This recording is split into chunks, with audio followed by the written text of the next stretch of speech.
نیشاپور ایران کا قدیم شہر ہے جو خراساں کے صوبے کا صدر مقام تھا۔ وہاں ایک سوداگر تھا جو خود کو نہایت عقل مند سمجھتا تھا۔ وہ شہر شہر گھوم کر اپنا تمام مال تجارت فروخت کر دیتا تھا۔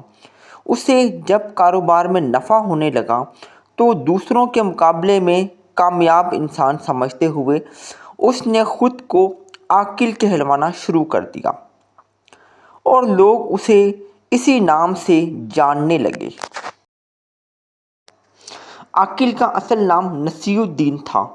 وہ مال تجارت کی صورت میں نادر و نایاب اشیاء لاتا تھا۔ دیکھنے والے ان چیزوں کو دیکھ کر حیران رہ جاتے، منہ مانگے دام دے کر خرید لیتے تھے۔ ایک دن وہ بازار میں بیٹھا اپنے دوست سے باتیں کر رہا تھا۔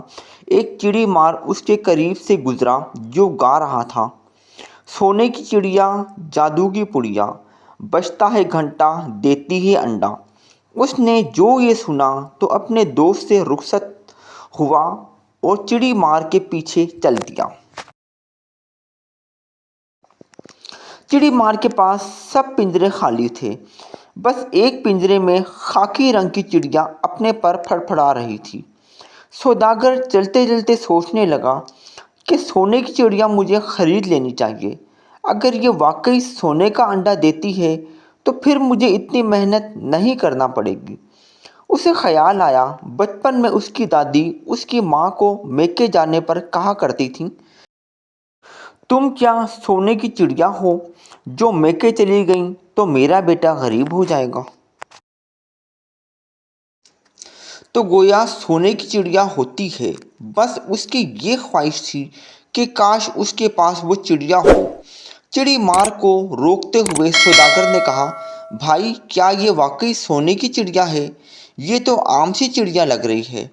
چڑی مار نے اسے اوپر سے نیچے تک دیکھا اور جان گیا کہ کوئی بے وقوف شخص ہے جو امیر ہونا چاہتا ہے۔ اس نے یقین دلایا: بھائی، چڑیا نہیں، جادو کی پڑیا ہے۔ 14ویں رات کو جب دور کہیں وصل بجتا ہے تو یہ سونے کا انڈا دیتی ہے۔ اس چڑیا نے مجھے امیر کر دیا ہے۔ میرے گھر میں اب تک 10 انڈے دے چکی ہے۔ میرے ملک چلو، وہاں میرے بڑے شاہانہ ٹھاٹھ باٹھ ہیں۔ میں اسے نہیں بیچتا، مگر یہ اپنے مالک کو صرف 10 انڈے دیتی ہے۔ اس کے بعد اگر کوئی اسے خرید لے، پھر اس کے پاس مزید 10 انڈے دوسرے مالک کو دے گی۔ چڑی مار کی باتوں کو سچ سمجھ کر سوداگر نے وہ چڑیا خرید لی اور اپنا سب کچھ چڑی مار کو بیچ دیا۔ چڑی مار اگلے روز بازار میں پھر کسی کو نظر نہ آیا۔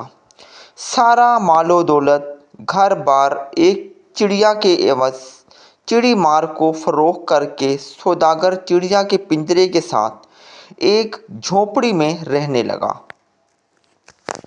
دوستوں نے اسے بہت سمجھایا کہ اس نے گھاٹے کا سودا کیا ہے اور دھوکہ کھایا ہے، مگر سوداگر کا کہنا تھا وہ بہت سمجھدار ہے، وہ کبھی گھاٹے کا سودا نہیں کرتا۔ تم دیکھنا میں کتنا امیر ہو جاؤں گا۔ سوداگر کو بس 14ویں رات کا انتظار تھا۔ آخر وہ رات آ گئی۔ سوداگر بہت خوش تھا کہ اس کی چڑیا آج سونے کا انڈا دے گی۔ پوری رات جاگتا رہا۔ چڑیا پنجرے میں کبھی سوتی اور کبھی پھڑپھڑاتی رہتی۔ آخر صبح ہونے لگی، وصل بجا اور سوداگر سو گیا۔ جب اس کی آنکھ کھلی اور وہ پنجرے کے پاس گیا تو پنجرے میں انڈا نہیں تھا۔ وہ سر پکڑ کر بیٹھ گیا، بہت پچھتایا۔